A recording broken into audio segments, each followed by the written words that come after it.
पुराने समय की बात है। एक राज्य में एक राजा रहा करता था जिसकी बहुत बड़ी सेना थी। राजा बहुत ही क्रूर था। उसके राज्य में कभी किसी पड़ोसी राज्य का आक्रमण नहीं होता था। यदि होता भी था तो राजा और उसकी सेना उन्हें परास्त कर हर एक युद्ध में सफल होती थी, जिससे सारे राज्य डरने लगे थे। प्रजा भी राजा के राज्य में पसंद नहीं थी। राजा नास्तिक व भोग विलास में लीन रहता था। राजा का एक चचेरा भाई भी था जो कि भगवान की आस्था में लीन रहता था और कभी भी बुरे काम नहीं करता था, ना ही किसी युद्ध में भाग लेता था, ना ही कभी हिंसा करता था। वह हमेशा ही भगवान का नाम जपता रहता, प्रतिदिन भगवान की निस्वार्थ भाव से पूजा करता और कभी राजा से मिलता तो सिर्फ जय श्री राम करता। राजा इससे गुस्से में आ जाता और कहता, यदि भगवान होता तो तेरी इतनी भक्ति और तेरे अच्छे कर्मों से आज तू राजा होता और मैं आज तेरे सलाह के रूप में काम कर रहा होता। प्रति उत्तर में भाई चुप रहता है।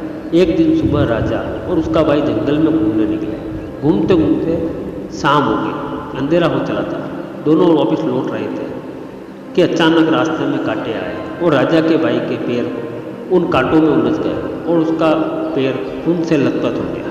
राजा उसे घोड़े पर बिठा स्वयं पैदल चलने लगता है। तभी थोड़े दूर पर राजा को सोने की ईंट मिलती है। उसे देखते ही राजा उसे उठाता है और अपने भाई से कहता है, देख तेरी भक्ति, तुझे इतनी भक्ति के बदले कांटे मिले और मुझे सोना।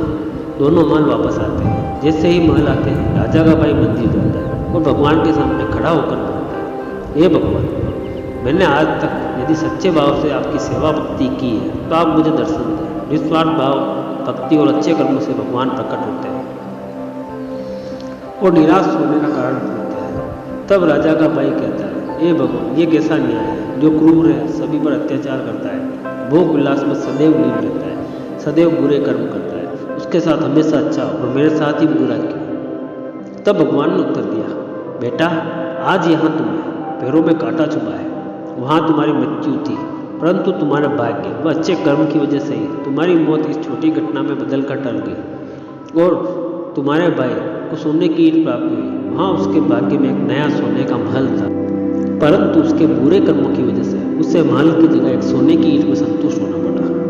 यह छोटी सी कहानी हमें बताती है, आपके भाग्य में जो है वो आपको अवश्य मिलेगा, परंतु कर्म के अनुसार ही वह आपको प्राप्त होगा। यदि कर्म अच्छे होंगे तो अच्छे कर्मों का फल जरूर मिलेगा, अगर वहीं बुरे कर्म करने वाले को भी अपने बुरे कर्मों के अनुसार फल जरूर मिलेगा। जैसा कर्म करेंगे वैसा ही फल आपको भोगना पड़ेगा। कर्म करो,